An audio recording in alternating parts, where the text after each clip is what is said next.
Hello बेटा, आज की इस वीडियो में मैं आपको बताने वाला हूँ राजकीय आश्रम पत्ती विद्यालय में 2023 में जो प्रवेश परीक्षा के लिए एंट्रेंस एग्जाम हुआ था उसका सॉल्यूशन। ठीक है, जो प्रश्न पत्र आया था हमारा उसका सॉल्यूशन। तो अभी हम मैथ्स का सॉल्यूशन देखते हैं और साथ ही साथ उसके कंसेप्ट सीखते रहेंगे। तो स्टार्ट करते हैं बेटा।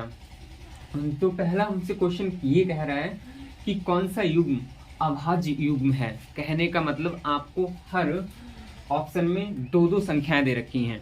ठीक है, उनमें से हमें ये देखना है कि दोनों की दोनों संख्याएं अभाज्य हों। अच्छा, तो साथ साथ में हम कंसेप्ट भी थोड़ा रिवाइज कर लेते हैं। तो अभाज्य संख्याएं क्या होती हैं? वो संख्याएं जो खुद के अलावा या फिर एक से, ठीक है, कट जाएं और किसी संख्या से ना कटें, वो अभाज्य संख्याएं होती हैं। सिंपल समझ लो, जैसे आपका 3 है, 5 है, 7 है, ठीक है, ये खुद के अलावा या फिर एक से, ठीक है, अदरवाइज किसी संख्या से नहीं कटेंगी। और भी हो सकती हैं, हो सकती नहीं, होती हैं। ठीक है, आपका 11 ले लो, और भी हैं। ठीक है, फिलहाल तो हमें क्या करना है, इसमें से कह रहा है कि कौन सा युग्म अभाज्य युग्म है, देखते हैं। तो देखो, इसमें अगर हम 15 देखें तो 15 5 से भी कट जाएगा और 3 से भी कट जाएगा। इसका मतलब ये वाला आंसर हमारा नहीं होगा। हम बात करें इसकी 17 की और 19 की, तो 17 भी हमारा किसी नंबर से नहीं कटता है और 19 भी किसी नंबर से नहीं कटता है। इसका मतलब हमारा आंसर ये होगा। अच्छा, हम इसे देख लेते हैं। तो देखो, 23 तो नहीं कटेगा, मगर 55 कट जाएगा, 5 से कट जाएगा, 11 से कट जाएगा।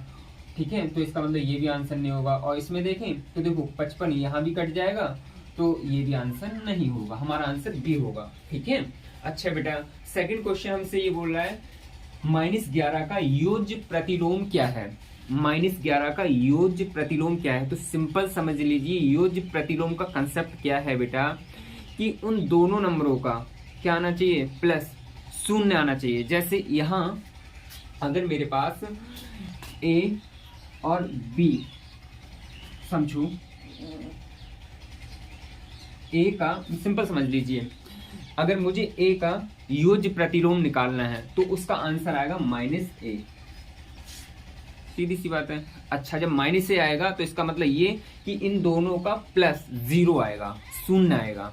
ठीक है, तो यहां देख लीजिए, -11 का योज्य प्रतिलोम क्या होगा। तो सिंपल समझ लीजिए, ऐसा इन ऑप्शन में से किस नंबर को, कौन से ऑप्शन को जोड़े कि इन दोनों का जो प्लस आना चाहिए वो शून्य आना चाहिए। तो देखिए, हमारे पास -11 है, -11 में +11 जोड़ लो, आंसर क्या आएगा, शून्य आएगा। इसका मतलब पहला आंसर होगा हमारा।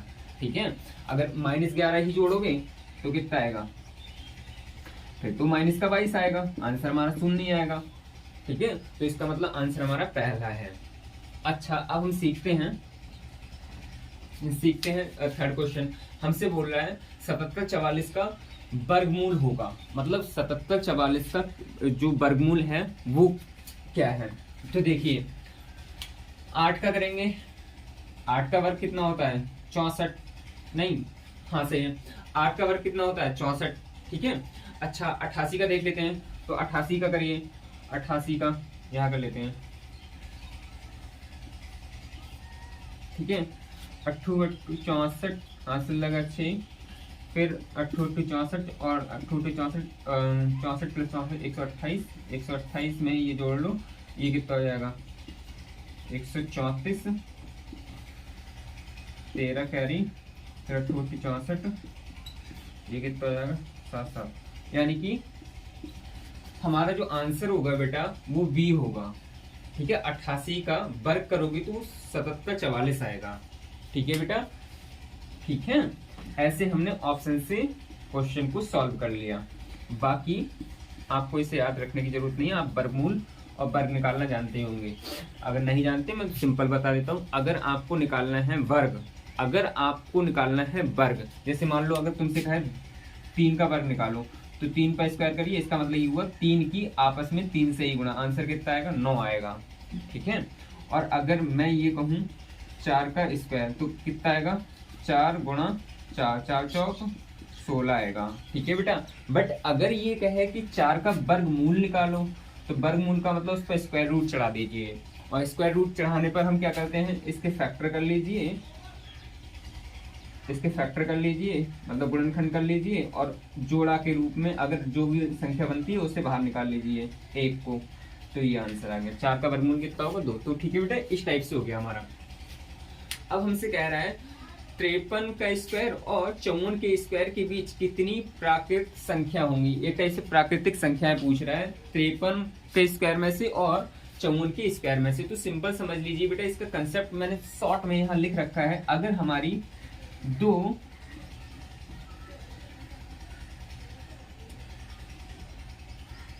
सीक्वेंस से संख्याएं हैं जिनका वर्ग है, ठीक है, तो बेटा उनके बीच जो प्राकृतिक संख्याएं होंगी वो हमारी होंगी 2n। कितनी होंगी, 2n। देखो 53 और 54, हालांकि वर्ग है इन पर, ठीक है, बट 53 54 एक सीक्वेंस से है, तो इनके बीच प्राकृतिक संख्या निकालने का क्या फॉर्मूला है कि जो आपका पहले वाला है ना उसे वो n का वैल्यू है, ठीक है, और दूसरा वाला तो उसमें एक जोड़ लिया, n में 54 हो गया है ना, 53 में एक जोड़ लिया 54 हो गया, तो ये n का वैल्यू उस। अब जब आपको निकालना है तो क्या कर दीजिए, पहले वाले नंबर का दोगुना कर दीजिए। तो पहले वाला कितना है आपका 53, 53 का 2 से गुणा कर दोगे 106 आएगा। तो बेटा आंसर हमारा पहले वाला हो जाएगा, ठीक है। अच्छा, हमसे बोल रहा है अगले वाले क्वेश्चन में, 7वें वाले में ये 5वें वाले में ये बोल रहा है 7 के घन में इकाई का अंक क्या होगा। तो पहले तो हम 7 का वर्ग करो, मतलब ये पूछ रहा है 7 का घन में इकाई का अंक क्या होगा, ठीक है। तो देखो कैसे निकालते हैं, पहले तो हम इसका घन निकाल लें। तो घन निकालोगे कैसे आएगा, 7 गुणा 7 गुणा 7, ठीक है, 7 सत्ते 49 और 49 सत्ते 200 नहीं 343, 343, ठीक है बेटा। आप इसकी गुणा कर लेना। तो इकाई का अंक कितना आया है 3, इसका मतलब इसका आंसर 3 होना चाहिए, यानी कि डी ऑप्शन सही होगा इसका, ठीक है बेटा। अच्छा, हमसे बोल रहा है अगले वाले क्वेश्चन में ये कह रहा है कि 8 गुणा 10⁻³ का सामान्य रूप होगा, मतलब इसका सिंपल रूप पूछ रहा है, मतलब जो घात फॉर्म में यहाँ लिखा है, तो अगर घात फॉर्म में ना लिखें तो सिंपल पॉइंट फॉर्म में कैसे लिखेंगे। तो सिंपल समझ लीजिए बेटा, हमारा आंसर 10⁻³ है। इसका मतलब ये हुआ कि जो पॉइंट लिखा है ना, पॉइंट लिखा है वो 3 नंबर बाद है, 8 0 0 यहाँ, मतलब 1 2 3 नंबर बाद है। तो हमारा बेटा 3 नंबर मैंने कैसे बोल दी, क्योंकि पावर माइनस में 3 है ना, तो इधर तो 0 बढ़ा नहीं सकते, हम इधर बढ़ा सकते हैं। हमने क्या किया समझो, हमने 1 2 3 नंबर लिख लिए। अब पॉइंट कहाँ लगाएंगे, 3 नंबर बाद लगाएंगे, क्योंकि इसको हटाना है हमें, तो यहाँ हम 0 लगा सकते हैं अपनी मर्जी से। तो ये आंसर होगा, मतलब पहला आंसर होगा हमारा, ठीक है। अच्छा बेटा, एक अगला क्वेश्चन है हमारा लास्ट इस वीडियो का। ये 20 क्वेश्चन आते हैं आपके मैथ्स के, बट बेटा मेरे बोर्ड पर 7 ही क्वेश्चन आ पाए इसमें, ठीक है। अगले की वीडियो में मैं कोशिश करूंगा जो शेष बचे हैं वो सब आ जाएं, ठीक है। तो अगला क्वेश्चन है 7वां, हमसे कह रहा है x² - x + 1 किस प्रकार का बीजीय व्यंजक है, एक पदीय, द्विपदीय, त्रिपदीय या इनमें से कोई नहीं। तो सिंपल समझ लीजिए बेटा, इसमें एक ऐसे पूछ रहा है कि पदों की संख्या क्या है, ठीक है। तो सिंपल समझ लो बेटा, अगर मैं ये कहूं मेरे पास ये एक्सप्रेशन है x² + 1, तो इसमें कितने पद है, 2 पद। कितने पद है, 2 पद, 1 और 2, इसलिए मैं इसे बोल दूंगा द्विपदीय। अगर मेरे पास ये होता x² + x + 1, तो इसे बोलूंगा 3 पद। क्यों, 1 2 3 पद हो गए ना इसमें, ठीक है बेटा। तो ऐसे ही इसमें हमें दे रखा है क्वेश्चन में x² - x + 1 में कितने पदीय है। तो सिंपल समझ लो 1 2 3, इसका मतलब ये त्रिपदीय है, ठीक है बेटा। इसका आंसर ये हो गया।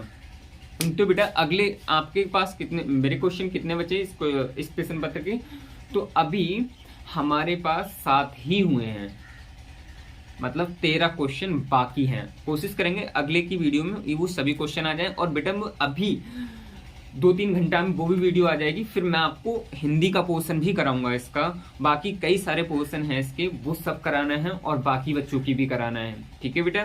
तो आपसे इतना ही बोलूंगा, आप इस वीडियो को पूरा देखिए और अपने दोस्तों को शेयर कीजिए। अगर आपको लगता है मैंने कुछ मेहनत की है तो आप लाइक कर सकते हो, चैनल को सब्सक्राइब कर सकते हो। Thank you.